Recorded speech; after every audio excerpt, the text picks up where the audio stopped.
Pate. Maya Mitchell Pittman. This is full circle. We're here. This is full circle, Maya. I know. I'm thinking about all the lives, all the link ups, all the phone calls have brought us to this moment. And tell people, a listener who was tuning in today, what is full circle? It's funny. On the way here, I was like, this is really happening. Yeah. And the title obviously is Full Circle. And it literally embodies our whole friendship from like Southeast Raleigh High School. Was it Coach Has? Coach Has. Shout out to Coach Has. Yeah. Award-winning soccer team. Like, we had a gym class together. And I don't know if I met you through a friend that knew a friend that knew a friend, but we just clicked instantly. Yeah. And literally have been locked in ever since. And when I was on the way down, I was like, you know what? I remember when we distinctively said, we're going to work together. Yeah. And we were like 14, 15, already thinking a lot years ahead. And here we are working together full time. This is amazing. And, you know, I think it's we got to let the people know, because I'm looking forward to meeting our listeners, growing with them, getting to know them. I am Maya Pittman. I am a clinical mental health counselor by trade, supervisor, doctoral candidate. I am a wife to my amazing husband, Jared Pittman. I'm a mother of two, Miss Marlowe, Mr. Jones. I'm a friend, a sister, a daughter. And what I love about what we're going to do is just introduce real talk, kind of letting people into what we do every single week, which is kind of deep dive on life. We consult clinically, and we represent our company, Amethyst Counseling Services, our digital brand, which has just been such a blessing to our lives and the lives of others. And who are you? I am Gregory D. Pate, a master's level clinician, been practicing over 13 years, doctoral candidate as well. I am a brother, I'm a homeboy, I'm a friend, I'm a son, I'm a hardworking brother that is just committed to growth, being a better person, challenging myself and pushing myself to do all things that align with where I am. I take pride in just really being who I am in all spaces and loving the work that I do and paving the way for me to be able to do what I want when I want to do it. As I shared, I've been a therapist for quite a long time. Just enjoying that platform and that opportunity to serve and show up and support. And then with Amethyst being the VP of the company, and then you allow me into your space. And it's just been a beautiful journey to walk through this together. We've been working with Amethyst and we're together for like 5 years. Is it's it 5, crazy. 6? It's got to be. Founded in 2019. 2019. You know, I jumped off the digital scene in 2015. And so to launch full time and then to have my best friend say, I want to work for your company. Literally. When it wasn't even a thought. Literally. Which in is my crazy. mind is wild. So I'm excited for this journey and to bring people in. And, you know, I think it's important for everyone to know that even though we're licensed clinicians, like, we're human. We're human beings. Right. We're humans. We go through things. And a lot of our work involves, obviously, our training. Absolutely. Obviously, our education, our knowledge. But a lot of it is our personal experience, too. It is. So let's get into it. Like, let's talk about what the week has brought. Let's get a little personal before we deep dive. Okay. What's your week been like? Like, what has been coming up for you? Maya, this week has probably been one of the busiest weeks I've had in a long time, even up to this very moment. Like, it's been a very busy week. And I think what has kept me grounded is my self-care. I've had to really commit to making sure I'm taking care of myself. So with work, school, family, friends, like trying to keep a social life and so many new opportunities that are literally opening up literally each day, it's hard to balance it all. So this week I've had sessions, at least 3 or 4 different meetings about other things. Like, it's wild. And now I'm here with you because, you know, you ground me. You know that. We talk every week, at least once a week. Yeah. Have our formal sit downs every week. So this, even now in this moment, this is a grounding thing because it's been a wild week. But it's a week full of blessings, though. So that is heavy. It's literally full that? circle. No, I am. It's a little early to get emotional, but Don't start that. 'Cause you know I'm a crier, and you know I will go there. because it's the grounding. You know, when you talk about like the self-care piece, for me, and you know my life, I'm pulled in a million different A trillion. directions. But And nobody would ever know, though. what do you mean? Like, I know, but externally, people don't know what you do. It's literally minute by minute with you. It's minute by minute with me. And I appreciate you for meeting me where I am, which is what I think so many people need to do with their relationships, recognizing and honoring how I have to live and operate. Because you know me, it could be, you know, the day of, and you can say, I need you to do this. And I'll be like, all right, I'm going to send it in this. You got to keep it rolling. Yeah. So I totally feel you on just being pulled in so many different directions. But I think the difference with that feeling burdensome is I have found myself at a place in life where everything that I'm doing are things that I want to do. Yeah. They're things that I feel Yeah. are completely linked to the purpose God has for me. And I think they're all pieces of the puzzle that are putting together what I'm ultimately manifesting in my life, which is just living free, living in full alignment, you know, and being in a place where everything that I'm doing has purpose, has meaning. And similarly, you ground me. I was listening to something recently and it said one of the critical components of success is having community and having people around you who remind you of who you are. Ooh. So just like you mirrored to me what you see, it's so important for me to hear that. It's so important for me to know, like, okay, the house doesn't look like it's on fire, you know, to be reminded that, like, listen, this is going great. Like everything is going good. And we need that, you know, especially when you're considering what it means to be aligned, which is something that's been coming up for me a lot lately. Oh, okay. Same. Yeah. Same. To the point where it feels like I want everything to be aligned. Yeah. Everything. For sure. Like everything has to be aligned with where I am because I ain't got the space for it. I know. Let's get into it. For you, what does alignment mean? Because I know, again, every week I think a part of being a sound clinician is having professional clinical consult, right? So while honoring confidentiality, being able to talk about the cases that we have and the people that we're working with and walking alongside with. And I know for me, alignment in a lot of my sessions has come up in terms of when something doesn't feel right, almost like an ill-fitting jacket, one of the first places that I think is important to look at is, well, how congruently are you living alongside what you value or what you deem as being important in your life, you know? Yeah. And I think when that's off, when your behavior and your thoughts and things are not congruent with, you know, who you are, what you want to be, what you're saying is important, things get stressful. Yeah. Right? It's a breeding ground for anxiety. So let's talk about alignment. You know, let's get into it. You know, what does that look like for you? And, you know, where would you go with that? Let's deep dive. Listen, alignment to me, it takes a lot of like self-reflection and awareness to know what actually aligns with you in those moments and what aligns with what you feel like you may need. And I think as a clinician, like one of the things that I know my clients hate that I say is let's build awareness. Know who you are at all stages of your life. And a lot of the work that I do is awareness-based work. Like I want you to know who you are, the good, the bad, the ugly, and challenging them to really hone into, okay, this is who I am, this is where I'm at, this is what I need, this is what I don't need. Really processing and understanding that.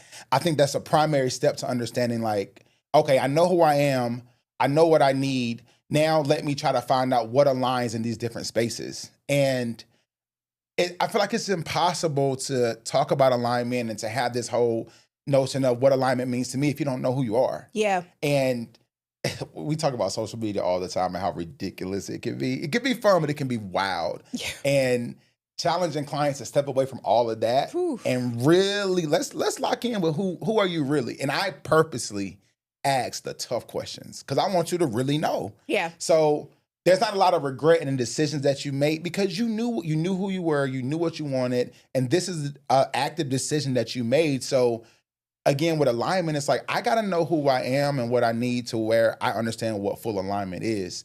And like, I think you said something very profound. Like, when it comes to alignment, a lot of times, again, understanding who you are, how your body responds to different things, that can kind of let you know if this is what you need. Like, your body tells you everything you need to know. Yeah. So those body scans that we talk about as clinicians, those things are important, because if you are having a reaction to something, your body's trying to send you a message. Yeah. And I think that that's very important when it comes to alignment, like just having that full scope of awareness, which can be challenging if you have no connection to who you really are as a person. Does that make sense? No, completely.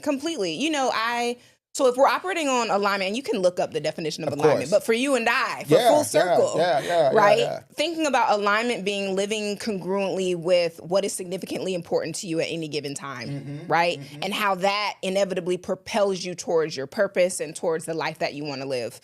I'm hearing you say, one of the first things we need to consider is elimination of distractions. Oh, yeah. Right? Yeah. Life is a breeding ground for distraction. Okay?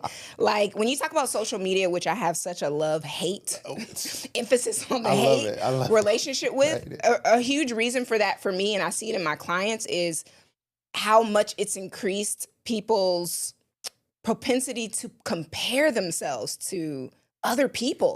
All the time. It's almost like social media is pushing people towards them telling them what's important. This is what you should be doing. This is what you should be wearing. This is who you should be dating and how you should be dating them. And I think that knocks us out of line completely. And so I think social media is a huge distraction. I think another big distraction that we've heard a lot lately, Greg, is family. Right? Like, a book that I recommend clients all the time is The Four Agreements by Don Miguel Ruiz. Oh. And I love how he really kind of starts out letting us know that early on in our lives, maybe around 3 or 4, is when we're the most ourselves. And I have a 4-year-old, and she is just, I don't ever want her to change. Ever. Because life is according to her rules. She knows what she likes, she knows what she doesn't like, and she's open with vocalizing that. Nice. And it's not until we get around 5 or 6, which I'm being very cognizant of in terms of raising her, that people start to make agreements. We start to say, okay, this is what mommy said I need to think. This is what daddy said I need to think. This is what I need to do. And we agree to that. Nice. And for all intents and purposes, we should, right? We have to have some sort of moral, guidance or whatever. But what happens is we grow, we become an adult, and then we're still adhering to a lot of the same agreements. And so we're taking agreement with things that are not in alignment with who we are anymore. That's real. There's like deep fear in making re-agreements and changing, and so the 4 agreements kind of sets a baseline for how we can begin to get what we call in the field differentiated and make re-agreements for our life that allow us to live in greater alignment. Okay. Right. Okay. And so we have to kind of consider that when you talk about knowing self, a great place to start is to ask ourselves, like, man, what are some things that I used to agree with that I don't anymore? So it's funny because I wanted to ask you, what are some of the distractions that you feel like comes up often with maybe people you know or with clients that you see? Oof. Because, there's an alignment. These are the things this is where I'm at. This is my reset. I'm good. Like, what are some of those things that kind of distract? But I can answer first, or if you want to go vice versa, how you want to do it? Well, listen, words mean things. We always hear that. I've heard that from the great podcast, The Read. But words mean things. And I think a big one for people is the definition of success. So when we think about in life wanting to be successful, I think that success, if we think of that as like a destination, which it really is a journey, right? Yeah. I think that's one of the biggest distractions. This is what it means to be successful. And so people start going and living towards things that are maybe not in alignment with their different definition of success. Right? Like we can look around at our lives and have everything that we've ever dreamed of and prayed for and still not feel successful because we're defining our success based on, well, do you have this house? Do you have this car? Do you got all this money? It's like, yeah, but do you have 2 healthy, breathing, beautiful children? Yeah. Do you have a job? Do you, how do you define success? So you think that's one of the major distractions? I see that a lot. I see that a lot, right? I had so many reactions to that. I'm very into how my body responds. It is funny because, and I'll make it quick, but my dissertation chair, he asked me the same question Wednesday. What was the question? He was like, define success for you. Ugh. And do you feel like that you've reached that, or do you feel like you're working towards? I'm working towards it. Like, it was easy for me. He was like, "You don't think you're successful now?" I was like, I'm about to cry. I'm sitting there like, "What are you seeing things that I'm not seeing myself?" I sat there like, "Wait," and then it's funny because I've been sitting on that all week, and it was like, Greg, some people look at you as if you are successful, like you made it, and I'm like, y'all, this ain't even where I need to be, and I'm like, what am I trying to, like, what is my, I guess, goal for success, or what's my plateau? And I'm like, I don't. So he was just like, think about that. Oof. I was like, which again grounded me. Like, again, I'm checking off these boxes, right? But he was like, sit in this, Wow. like take a step back, Yeah, and really reflect on what's happening, what you've done, what you have succeeded in. And I was just like, stuck. you know what that is? I don't know, and I'm scared for you to Gratitude. tell me. It's gratitude. Like we throw that word around, like, oh, be thankful. But no, like, to sit down, to look around, and to take a full assessment, because we're big on that too. Big on it. Take a full assessment of what you've done, what you've overcome, how far you've come. Yeah. I think that kind of opens the door for the grace needed to live in alignment. Agreed. Right? Agreed. The other thing too, when you talk about success, I wonder, I know that's the thing that comes up a lot for me with clients, but I remember a conversation we had where boundaries comes up a lot for clients. What role do boundaries play in living in alignment? I think boundaries or the lack of boundaries can be a distraction too. And we talk about this, like you said, families. Like with Black families, sometimes we're trained to not have boundaries when it comes to families. Like, because we can go there, like, not have boundaries at all. Your mom or your dad can come to your house at any point. We don't got to call before we come. They're my grandkids. I raised you. You're like, but no, it's bedtime here. We already ate. Everything's down. You can't just show up. Or it's, I hear it's 1,000 different examples that come up in my brain when it comes to families. And sometimes you can have a tight-knit family, but is it tight-knit or is that codependency? Like, where are the boundaries? And like you shared, like, we all run our families and our households a different way.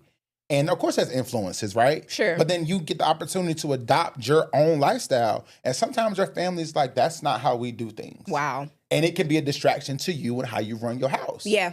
So I think that, of course, family is a beautiful thing if it's a healthy family. Sure. But the lack of boundaries there and the guilt that sometimes is subsequent of you setting boundaries, that really can be a distraction too. Yeah. Because you're like, okay, my therapist said this, my pastor said this, my friends are saying this, I set the boundary and now I'm feeling guilty. And this doesn't feel right. So, all right, you can just come over at 11 o'clock at night and talk us to death, even though my kids got to go get up in the next 5, 6, 7 hours. And, like, it impedes. So it's like, setting the boundary sounds good, but the emotional response to that post setting the boundary could be a distraction. Sure. So trying to literally retrain your brain in how do I healthily set boundaries in all relationships is a full process. It's a full process. And when I'm talking to clients, we talk about boundaries. One of the things that I remind people is boundaries are not just meant to deal with what's on the outside of the fence, but what's on the inside, right? Ooh. I think too many times we're violating the boundaries that we need to have within ourselves. Right. Especially when you're talking about alignment, it starts from within. Are you adhering to the rules that you set for yourself? If you can't do that, how do you expect to have the gall to adhere to the boundaries that you're setting for the people around you? And that's the daily struggle. It's integrity, right? When no one is watching, what does it look like to honor the boundaries that you have with you? Again, awareness. Awareness. Awareness. Right? And so I know we can get personal, and as we take this journey, I'm just looking forward to sharing with people about us, again, the humanity of being a clinician. But I would love to hear, and I know you've gathered thoughts and input from other people, and we're able to kind of share our expertise and kind of give reflections on that. So I hear you have a letter.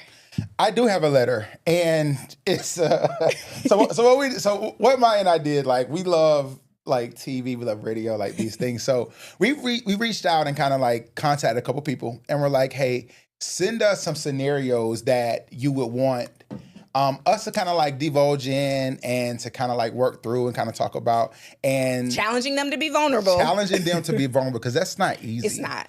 So someone sent it's pretty long, so I'm gonna paraphrase it, but they sent a scenario where it directly speaks to boundaries. Yeah. And I'm gonna just hop in with it. Let's get it. Okay. So she goes, all right, here we go. She's like, hey, she was very informal, which is cool, because I like that. It was very conversational. Show up as you are. Show up as you are, because that's what we want. Yeah. Vulnerability, right? So she goes, hey, what's going on, Maya and G? I would definitely wanted to reach out to you two, because I'm experiencing some issues with trying to align with who I am, who I'm growing to be, and the path I have for myself. She adds, so I'm a 36-year-old single woman who's very connected to my family. My family is out of, like she said, Cary, North Carolina. And we have a huge family where everyone's very intertwined, and everyone takes out time literally each week to connect with each other and to kind of stay abreast of everything that's going on with everyone. She's like, so the issue and the challenge here is there are times where I have noticed that through my therapy and my therapy journey with my clinician, that we're working on boundaries, we're working on awareness, and we're working on how can I protect myself and protect my energy. And she's like, just recently she quotes, she's like, we were all having a dinner on Sunday, which we normally do, and I wasn't feeling up to the activities they had post the dinner. And she's like, so I'm talking to them, kind of packing my things up, and I get asked, so where are you headed? And she's like, hey, I'm headed home now. I think I'm tired. I'm going to go ahead and leave early. And her mom, as she quotes, goes, if you were hanging out with your friends at brunch, you wouldn't be sliding out. So the family kind of stopped, and we're kind of waiting for a response, because per what she shared, her family can be very like boisterous and confrontational. So they're used to dynamics like this because they're very outspoken. But she said in that moment, she literally went and recalled her therapy sessions and had to honor herself and was like, no, I'm tired. So internally for her, as she states, I had to figure out if I were going to have the exchange and or choose to stay, even though I didn't want to, but those were the expectations of my family. So in that moment, as I'm reading, she goes, I chose to not engage and say, hey, I'm leaving. I packed my things and I left. Here's the caveat. Once I got to my car, I sat there for at least 10 to 15 minutes trying to decide if I was going to go back in, because I felt so uncomfortable. This feeling was so stark to where I came to tears. That internal battle was something new for me, because I had never set such a firm boundary for myself. Yeah. I don't see my therapist until the next week, so I have to figure out how to reconcile. What I will say is I did choose to get in the car and I left only because my family thought that I left. Maya and G, help me out with this one. This is a struggle. Please keep it real with me. Yeah. Time out. This is so, this is so common because as you talked about body work, one of the important things about body work is we have to prepare ourselves for what happens when we choose ourselves, and how that will no longer be in the best interest of those around us a lot of times, right? And so a lot of times people are upset because it's like you are now interrupting a need that I have from you. It's not even about the person. Right. So the first thing that came up for me when you read that letter is negotiation, and how much we negotiate the boundaries that we set for ourselves. Like there were a few moments in there where she's like going back on these rules that she probably dug in with her therapist to create. Yeah. But now it's like, okay, I have to negotiate because this doesn't feel good at all. Right. And so, number one, when we kind kind of think about creating boundaries and living in alignment with ourselves, we have to be prepared to lose people. See that? Go ahead, my bad. Right? Like we have to be do. prepared for people to not be on. One of the things I tell my clients all the time is, okay, what's going to happen when the people that you love are no longer on board? Like, what are you going to do then? And that's the piece. It's because that introduces a whole process of potential grief. Yeah. Yep. Like it's so one part, in addition to that, another piece of that stuck with me was how she sat in the car for 10 minutes. Contemplate, like you said, that internal back and forth, like, do I go back, do I not? It created this huge emotional experience of dissonance. Yeah. And it's like, what do I do? And she left, but she left because they had already thoughts that she had left already. Right. So that piece was interesting. And though she, in my opinion, as a clinician, I think she did well for that to be her first experience. You know what? And I should have started with that. No, you good. No. You good. I should have started with good for you because, again, this person at 36 years old is now saying, which kind of lends itself to the difficulty of this, I need to make some reagreements. Ooh. I need to make some reagreements. So the people in that house have only known me as this way for 36 years. Now I'm going to introduce them to who I am today. Let me ask you this. What do you think are some of the things that the family said when she left? You know how Black families I want to know. What do you think they She probably said? called all kind of heifers, all kind of, I don't want, how I am with my language. Yeah. And I think that's the sad part, Right. know? I mean, it's like, if these people love you so much, why are they dogging you out for making your own grown decisions? Grown decision. And that's the piece. I wanted to highlight that because that's the part that is connected to the guilt. Yeah. I don't want to feel that stuff. Right. Because they had something to say. Yeah. And like you said, all types of names or, you was right, she wrong for leaving. Like you hear the conversations because those things happen when the other people choose to leave. So it's that dynamic of I know how my family is when people set certain boundaries and I don't want to deal with that. Right. So that guilt really, really, really, really becomes a barrier for people setting boundaries, especially with families. I'll even go further. In examples like this, I personally work with clients on having those same boundaries for everyone. Yeah. Partners, co-workers, bosses, colleagues, whatever. Yeah. Like the boundaries should be the same. Of course, there's some nuances. Right. But when you're not feeling well, you're not feeling well in all arenas. Absolutely. So it's like, again, awareness, body scan. I'm tired. I'm not feeling well. Let me set this boundary for myself. But I also challenge them again. Are you setting those boundaries for your boyfriend? For your girlfriend? For your coworkers? Yeah. For your bosses? For your children? For your children. Ooh. Look, I even had to tell my baby last night, I said, baby, mommy need a little quiet time.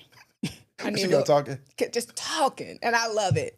And I said, and I even honored that. Like, I love to hear you talk. Ooh. But mommy has needs too. Is that this like soft parenting thing that people are like? That's a whole like. I ain't got a kid. The gentle parenting thing. Gentle. I already know the name. You know of what it is? It's an openness. As much as I'm gonna honor who she is as a person, even as a little bitty 4-year-old,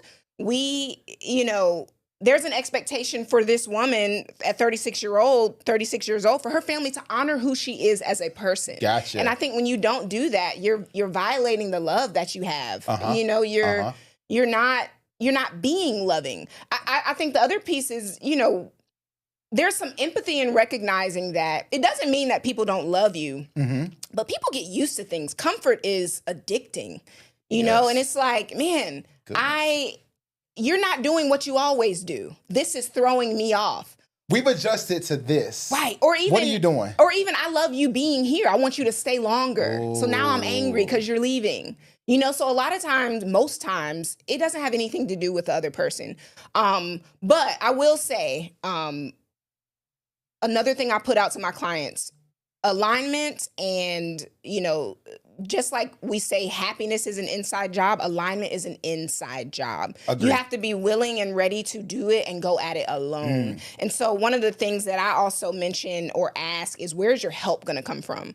Where's your help going to come from when you get in that car and you are in excruciating pain because you don't know what to do? And I think this is where things like self-talk come in. This is where things like, let me go to the notes section of my phone and read those affirmations and those reminders that I have to, let me become grounded and anchored in why I'm doing this, why this rule exists, why this boundary is important. And we have to be in constant reminder of that for ourselves. We have to be in constant reminder of that for the strength of our boundaries, right? Agreed. And so I always ask that, and I encourage our listeners to ask themselves, where does your help come from? Because sometimes the road to living in alignment can be very isolating. It doesn't always come with feelings of happiness or freedom. Sometimes it comes with pain and, like you said, grief. And I think we have to be prepared for that. But I think the beautiful thing, Greg, is that at some point, inevitably, everything will settle. The dust will settle. The people who need to be there will be ushered on out, and the people that, the people that don't need to be there, will be ushered on out, and the people that need to be there will be settled in. And you'll look up and you'll realize that all the pain towards alignment and differentiation and making these reagreements is completely worth it. And that's going to be the motivation for moving forward and continuing to create these boundaries for yourself, operate life on your own definition, and live congruently with what's important to you. That's real. And I think the uncomfortable experience that comes with setting those boundaries, it is important to know, where does your help lie? And as I walk through a lot of my clients with this new lifestyle of being healthy, being whole, like healing, that whole thing, I always reassure them that we'll get through it. Yeah. I got you. I literally say, I got you. Yep. I know it's uncomfortable. I know. Because that reassurance is, it's like, I told my mama no, and I ain't talked to her in 3-4 weeks. It's like, I got you. Yeah. I got you. We'll figure it out. And I say that confidently because as a clinician, I'm confident that I'll be able to figure it out with you. Right. We're going to work together and we're going to align and figure this out. But as uncomfortable as this experience is for you, I'm trained enough to where we'll get through it. It's not going to feel good, but that's what growth is. When you in the gym and you lifting and you throwing the weights up, that doesn't feel good. But the outcome of that, it's beautiful. And you know what, Greg, that's one of the biggest gifts of therapy for me, is because, at Amethyst, we have clients who have been with us upwards of 5 years. Going nowhere. And aren't going anywhere. And I think the beautiful thing about that is we offer transformative wellness. And so I've seen multiple versions of people. And I love those moments where someone runs into what they deem as a wall. And because I'm their therapist, I'm able to take them back through the years and remind them, remember when you got through this? Remember when you were feeling like this? Remember when you changed this? And they're like, oh my God, I did. Yeah. I'm like, yeah, you did, so then you could do that again. Those reminders are real. Where does your help come from? And I think that clients appreciate that you remember those things. Yeah. Because everything can be so transactional. Absolutely. But when you're like, hey, you remember 3 years ago they're like, yo, I forgot about that. They're like, oh, you really locked that? I'm locked in. I told you I had you from the beginning. You were a completely different person 4 years ago. Yeah. Let's not forget that. And I'm just asking, my mom went here, if you've been seeing a therapist for a while, you should be a different person in 3, 4, 5 years. By the way, we'll get there at another time, but go ahead. Right. If you got a sound clinician, they should also be reflecting back to you what you've done, the road that you've been on, and remind you, hey, this is something that you've gotten through before. Remember how that worked out? Yeah. Let's keep that going. You have the skills. I say you this. Have the skills. I'm like, you have the skills. Yeah. You're going to have your emotional response, but you walk through that well, because I hear a lot of times, Greg, I was about to send you an email, but I'm like, good. Yeah. Good.